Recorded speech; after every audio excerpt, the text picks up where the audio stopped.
Friends, my self doctor अभिषेक महेश्वरी। आज हम discuss करेंगे ब्रेक इवन चार्ट बनाना, कि ब्रेक इवन चार्ट कैसे बनाया जाता है। देखिए, ब्रेक इवन पॉइंट हमने एक बार पहले पढ़ा था। ब्रेक इवन पॉइंट का मतलब होता है no profit no loss point, यानी जहां पर total cost is equals to total sales revenue, उसे हम कहते हैं ब्रेक इवन पॉइंट। तो आज हम सीखेंगे कि ब्रेक इवन पॉइंट को ग्राफिकली कैसे रिप्रेजेंट किया जाता है।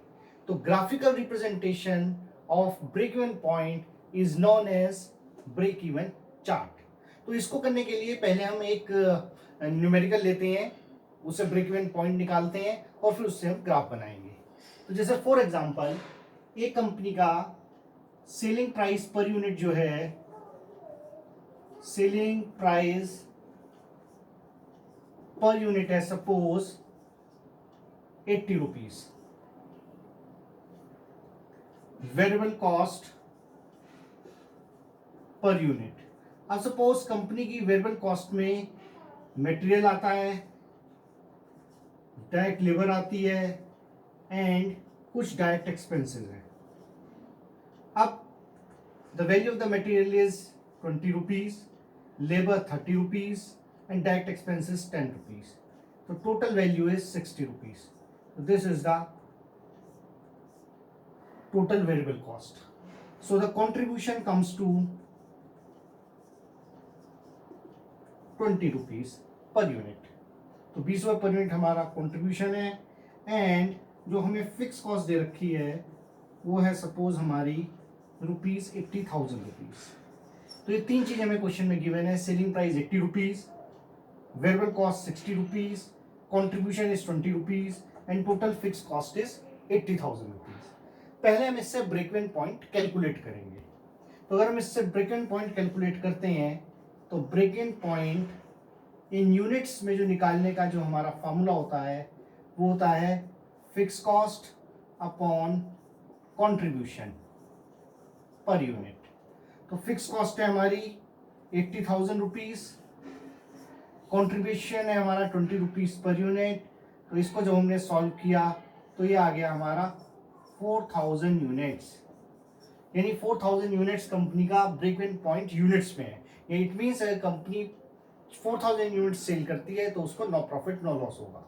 अब हम इसको रुपीस में भी कैलकुलेट कर लेते हैं कि break even point in rupees, कि कितने रुपए की कंपनी सेल करे कि उसको नो प्रॉफिट नो लॉस हो। तो उसको हम कैसे निकालेंगे?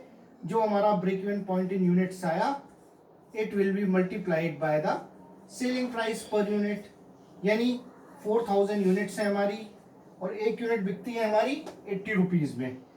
तो यानी अगर हम 3,20,000 रुपीज की सेल करते हैं तो हमारा नो प्रॉफिट नो लॉस हो जाएगा, ब्रेक इवन पॉइंट हो जाएगा। तो this is the break even point in units, this is the break even point in rupees. अब इसकी हम ग्राफिकल रिप्रेजेंटेशन देखते हैं। तो उसके लिए हम एक काम करते हैं, इन चीजों को थोड़ा साइड में लिख लेते हैं। तो क्या क्या चीजें हमें गिवन थी? सेलिंग प्राइस पर यूनिट था हमारा 80 rupees, variable cost per unit थी हमारी 60 रुपीज, फिक्स कॉस्ट थी हमारी 80,000 और बीपी जो हमारा हमने कैलकुलेट किया है अभी यूनिट्स के अंदर है ये 4000 यूनिट्स और break even point in rupees जो है वो है हमारा 3,20,000 रुपीज। तो यहां तक का आई थिंक सबको क्लियर होगा। अब इसका हम चार्ट बनाते हैं कि चार्ट किस तरह से बनाया जाएगा। तो चार्ट बनाने के लिए हम इस तरह से, ये हो गया हमारा एक्स एक्सिस, ये हो गया हमारा वाई एक्सिस। एक्स एक्सिस इधर 0, एक्स एक्सिस पे हम हमेशा क्वांटिटी लेते हैं एंड वाई एक्सिस पे हम हमेशा वैल्यू लेते हैं, वैल्यू इन रुपीज।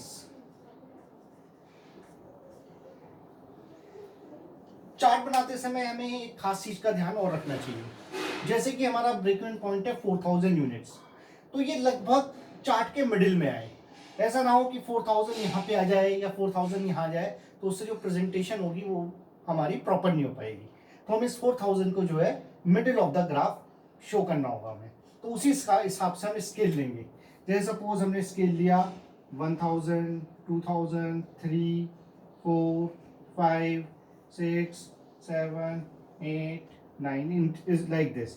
तो ये हमारी यूनिट्स हो गई 1000, 2000, 3000, 4, 5, 6000, 7000, 8000, 9000 इन दिस वे.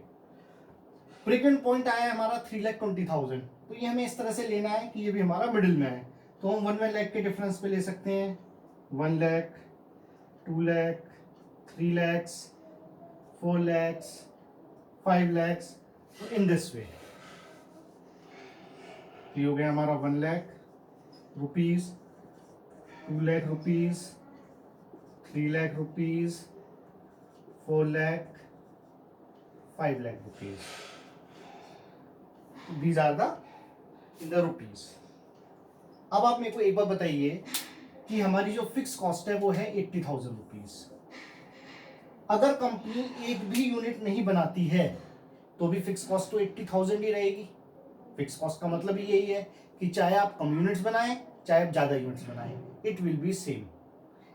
अगर आप 7,000 यूनिट्स बनाते हैं तो भी फिक्स कॉस्ट हमारी 80,000 ही रहेगी, क्योंकि फिक्स कॉस्ट का लेवल ऑफ प्रोडक्शन से कोई लेना देना नहीं है. तो अगर हम इसका मतलब ये हुआ कि 0 यूनिट पे हमारी फिक्स कॉस्ट ये 80,000 है, तो ये 9,000 यूनिट्स पे भी 80,000 ही रहेगी. यानी फिक्स कॉस्ट की जो लाइन होती है it is just parallel to the X axis. ये हो गई हमारी फिक्स कॉस्ट की लाइन. अब दूसरी चीज, अगर हम सेल्स की बात करें तो अगर हम एक भी यूनिट नहीं बेचेंगे तो हमारी सेल्स कितनी होगी, दैट विल बी 0. लेकिन अगर हम 1000 यूनिट्स बेचेंगे तो हमारी सेल कितनी होगी, 1000 इंटू 80 रुपीज, यानी 80,000 की होगी. यानी जैसे जैसे नंबर ऑफ यूनिट्स बढ़ेंगी वैसे वैसे हमारी टोटल सेल्स बढ़ती चली जाएगी. तो सेल्स का जो ग्राफ है वो 0 से स्टार्ट होता है. अब हमें ये पता है कि 4000 यूनिट्स पे हमारी सेल कितनी है, 3,20,000, जो हमने अभी कैलकुलेट किया. तो सबसे पहले हम ग्राफ के अंदर इसको ही प्लॉट कर देंगे कि 4000 यूनिट्स पे हमारी सेल लगभग ये इधर आ रही है इन दिस वे. ये पॉइंट कि 4000 यूनिट्स पे हमारी सेल कितनी है, 3,20,000. तो अगर हमें सेल्स का ग्राफ बनाना हो तो वह 0 से स्टार्ट होगा, जो कि इस पॉइंट को टच करते हुए इस तरह से आगे बढ़ेगा. This is the sales line. अब दूसरी है कॉस्ट की लाइन. अगर हमारी जो टोटल कॉस्ट है, टोटल कॉस्ट के अंदर दो चीजें आती हैं, total fix cost plus total variable cost. अगर हम एक भी यूनिट ना बनाएं तो भी जो हमारी फिक्स कॉस्ट है वो 80,000 तो आएगी, वेरिएबल जरूर 0 हो जाएगी.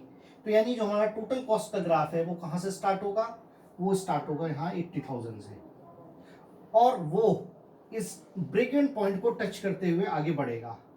अब आप पूछेंगे सर वो इस पॉइंट को टच करते हुए आगे क्यों बढ़ेगा. क्यों इसलिए बढ़ेगा क्योंकि ब्रेक इवन पॉइंट वो पॉइंट है जहां पर कि नो प्रॉफिट नो लॉस है, जहां पर टोटल सेल्स और टोटल कॉस्ट इक्वल होती हैं. तो ये वो पॉइंट है जिस पर कि हमारी टोटल कॉस्ट और टोटल सेल्स इक्वल है. तो इसलिए हम जो फिक्स कॉस्ट का ग्राफ है, जो टोटल कॉस्ट का ग्राफ है वो 80,000 से स्टार्ट करके इस पॉइंट को टच करते हुए उसको हम आगे बढ़ा देते हैं.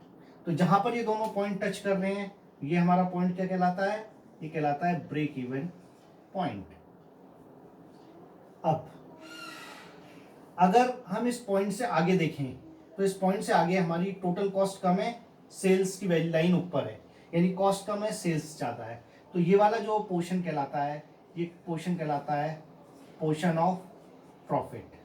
और इससे जो नीचे का एरिया है, इस एरिया में सेल्स की लाइन नीचे है, कॉस्ट की लाइन ऊपर है, यानी सेल्स कम हो रही है, कॉस्ट ज्यादा आ रही है. तो this is the portion of loss. This is the portion of loss. इसके अलावा अगर आप चाहें तो इसके अंदर ये जो एक एंगल बनता है, दिस एंगल, इस एंगल को कहते हैं हम angle of incidence. Angle of incidence. अब ये एंगल ऑफ इंसिडेंस क्या बताता है, ये एंगल ऑफ इंसिडेंस हमें ये बताता है कि कंपनी का जो मार्जिन ऑफ प्रॉफिट है वो क्या है. यानी ये एंगल जितना लार्ज होगा उतना मार्जिन ऑफ प्रॉफिट कंपनी का ज्यादा होगा. जैसे फॉर एग्जांपल एक कंपनी है जिसका की सेलिंग प्राइस पर यूनिट है 10 रुपीज और वेरिएबल कॉस्ट पर यूनिट है 6 रुपीज। और एक दूसरी कंपनी है जिसका सेलिंग प्राइस 10 रुपीज है और वेरिएबल कॉस्ट 9 रुपीज है। तो इसका अगर आप ग्राफ बनाएंगे एंगल ऑफ इंसिडेंस तो वो कुछ इस तरह से बनेगा, यानी this angle will be like this. और इसका अगर आप बनाएंगे तो वो इस तरह से बनेगा, यानी angle will be quite small. तो this is the angle of incidence. तो इस तरीके से हम ब्रेक इवन चार्ट बनाते हैं, इसे ही हम ब्रेक इवन चार्ट कहते हैं। तो एक बार दोबारा से रिवाइज कर लेते हैं। जो फिक्स कॉस्ट है this is parallel to the X axis. Total sales की लाइन 0 से स्टार्ट होती है। टोटल कॉस्ट की लाइन हमारा जो टोटल कॉस्ट की लाइन जो है हमारी वो जहाँ से फिक्स कॉस्ट होती है वहाँ से स्टार्ट होती है। जहाँ ये दोनों कट करते हैं उसे हम ब्रेक इवन पॉइंट कहते हैं। और ब्रेक इवन पॉइंट से अगर हम आगे बढ़ते हैं तो that is the area of profit, और इससे पहले का जो एरिया है उसे हम कहते हैं एरिया ऑफ लॉस। तो this is all about the break even chart. अगर आपको ये वीडियो पसंद आई हो तो इसको लाइक करें, शेयर करें, सब्सक्राइब करें। Thank you.